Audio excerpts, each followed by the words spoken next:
Capítulo 2 Xeneplex. Esta apresentação irá discutir os tipos de toxinas às quais nós, seres humanos, temos sido expostos tanto historicamente quanto atualmente, e também a maneira como o corpo lida com estas toxinas, além do que podemos fazer para ajudar o processo de desintoxicação. Os homens e as mulheres pré-industriais tinham muito pouco com o que se preocupar em termos de exposição tóxica. Os tipos de toxinas que eles poderiam encontrar limitavam-se à fumaça de um alimento queimado, plantas venenosas ocasionais e cogumelos que podiam encontrar no seu pote de sopa, toxinas encontradas em alimentos mofados, além de metais pesados como chumbo e mercúrio encontrados nas águas de poço e de rio. O sistema de desintoxicação que caracteriza esses tipos de venenos é chamado o percurso de conjugação de glutationa. E para o homem pré-industrial, isso era todo o necessário. Mulheres e homens modernos têm que lidar com estes mesmos tipos de toxinas, tanto na forma quanto na quantidade em que estamos expostos a eles. Vamos dar uma olhada primeiro na fumaça. Nossos problemas começaram em 1800, com a utilização generalizada do carvão, como fonte de energia para casas, fábricas, transporte e a produção de eletricidade. Em Londres, infames neblinas negras, resultantes da queima de carvão, provocavam escurecimento não só da fachada dos edifícios, mas também dos pulmões de seus habitantes. Muitos dos habitantes de Londres e outras cidades recém-industrializadas ficaram doentes e morreram. Em tempo, a legislação foi aprovada para colocar a queima do carvão o mais longe possível dos setores residenciais, mas esta foi apenas uma solução de curto prazo. Existe apenas uma atmosfera planetária, e como cada vez mais países se tornaram industrializados, a fumaça da queima de carvão tornou-se um problema mundial. Adicione a isso a fumaça expelida agora por quase 600 milhões de veículos nas estradas do mundo, e você pode ver que o problema da fumaça só tem aumentado. Em algumas cidades como Los Angeles e Cidade do México, relatórios diários de smog são dados em jornais e estações de rádio para informar as pessoas o quão é seguro ir para fora e respirar o ar. Comparando fotos da atmosfera ao longo dos últimos 20 anos, os meteorologistas foram capazes de documentar um escurecimento significativo do nosso céu. Uma nuvem de ar tóxico se estabeleceu sobre o planeta, e enquanto ela está pior em algumas áreas do que em outras, mudanças atmosféricas são evidentes de polo a polo. Inclui o fato de que alguns de nós respiram fumaça diretamente em nossos pulmões com os cigarros, e o problema só é agravado. Nosso sistema de glutationa foi suficiente para desintoxicar a fumaça de pequenos incêndios, mas ela é dominada pela enorme massa de toxinas aéreas com as quais temos que lidar atualmente. E assim, estas toxinas geradas no ar começam a se acumular em nossos corpos. Vamos passar para o próximo tipo de toxina: produtos químicos. Os únicos compostos químicos presentes na vida do homem pré-industrial eram encontrados em plantas que ele iria comer. As plantas possuem várias defesas. Algumas plantas, como o cacto, desenvolvem espinhos afiados como dissuasão. Outras produzem produtos químicos que tornam doentes aqueles que as ingerem. Cozinhar seria muitas vezes destruir ou diluir estes venenos para níveis que não eram prejudiciais. Mas ainda assim, ocasionalmente precisamos do sistema de glutationa para lidar com eles. Hoje, estamos expostos a milhares de produtos químicos em uma base diária. Cada ano, cerca de 400 milhões de toneladas de produtos químicos conhecidos são produzidos para uso na indústria. Adoçantes, corantes, conservantes e muitos outros produtos químicos vão direto para nossas comidas e bebidas. O resto desses produtos químicos eventualmente encontram-se no ar, solo, águas subterrâneas e, em seguida, em nossos corpos. Mais uma vez, nosso sistema de glutationa é esmagado, e como resultado, nossos corpos começam a acumular substâncias químicas tóxicas. O terceiro grupo de toxinas que discutiremos é aquele que vem de mofos e bactérias. Pode parecer estranho ainda estarmos lidando com bactérias e mofo no século XXI. Afinal de contas, a refrigeração evita que os alimentos se estraguem. Assim, onde os encontraríamos? Vamos olhar para mofos tóxicos em primeiro lugar. Todos os grãos, nozes e sementes que comemos rotineiramente são testados contra mofos, e se eles forem detectados acima de um certo nível, estes serão removidos da fonte de alimentação humana. Mesmo com essa inspeção, nossa comida é muitas vezes infectada por estas toxinas em algum nível. Devemos ficar atentos ao ingerir quaisquer tipos de grãos ou sementes. Elas provavelmente parecerão boas, mas colocando-as sob uma luz ultravioleta em um lugar escuro, você vai encontrar muitas vezes o conhecido brilho verde emitido pelo mofo crescendo sobre os alimentos, que estavam prestes a serem comidos. Animais têm ainda menos proteção. Alimentos para vacas, aves, suínos e peixes são permitidos, e têm regularmente níveis extremamente elevados de toxinas de mofo.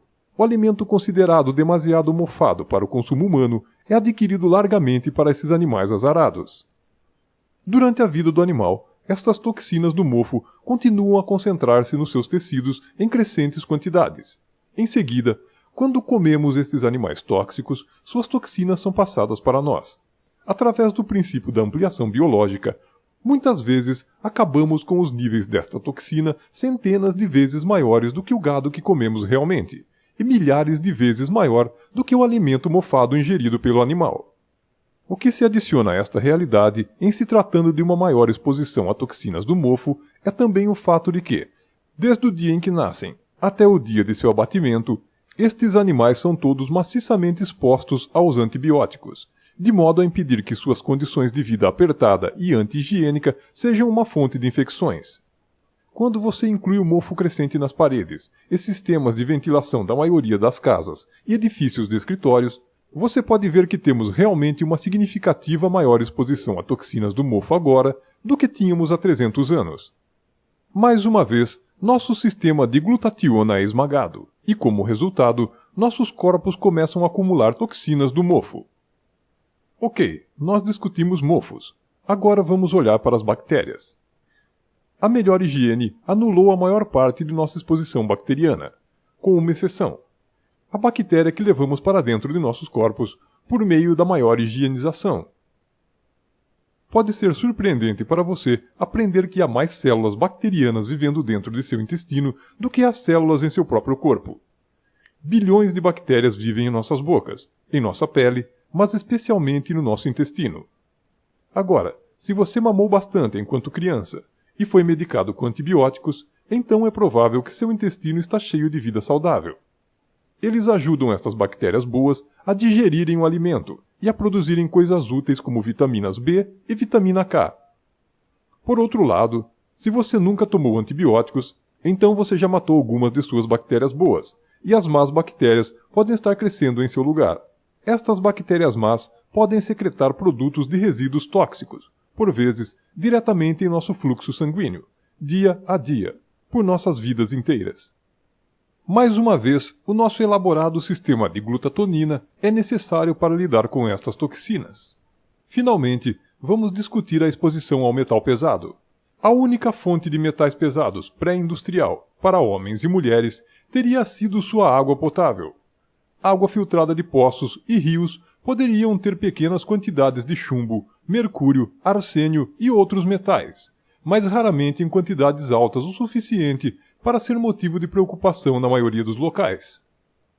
Por outro lado, estamos constantemente expostos a metais pesados em quantidades sem precedentes. A estimativa é de que iremos ingerir 1 colher de chá de mercúrio, 1 colher de chá de arsênio, 1 colher de chá de chumbo, 1 colher de chá de níquel e mais de 3 quilos de alumínio em 1/3 de nossas vidas. Não há nenhuma maneira pela qual nosso sistema de desintoxicação possa manter-se, com este nível de exposição a todos os tipos de toxinas que discutimos. O que precisamos fazer é encontrar uma forma de apoiar o nosso sistema de desintoxicação de glutationa sobrecarregado, para que ele possa desintoxicar nossos corpos. Para apoiar o nosso sistema de glutationa, temos que fazer 2 coisas: aumentar a quantidade de glutationa em nossos corpos e também os níveis de glutationa S-transferase, a enzima com a qual a glutationa funciona. Vamos aumentar a glutationa primeiro. Glutationa é uma proteína de tripeptide e é composta de aminoácidos, cisteína, ácido glutâmico e glicina. É produzida em cada célula do corpo e, por seu trabalho na desintoxicação, é um dos antioxidantes mais importantes do corpo. Por causa de sua estrutura de tripeptide, a suplementação oral de glutationa simplesmente não funciona. Quando tomada oralmente, a glutationa simplesmente é digerida em blocos para a construção de aminoácidos, como faria qualquer outra proteína.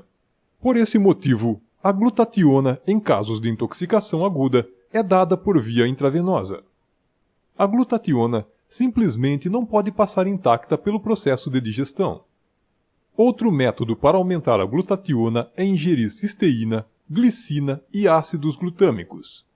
Mas não há nenhuma garantia que eles irão produzir glutationa, uma vez que existem muitos outros usos que competem com a produção de glutationa para estes aminoácidos.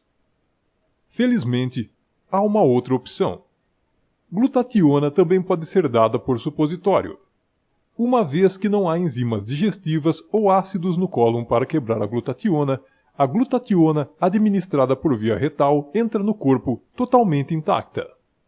Ao contrário da glutationa intravenosa, que é invasiva, demorada e exige um profissional médico para administrá-la, o supositório de glutationa pode ser aplicado em casa por qualquer pessoa. Ok, cuidamos da glutationa.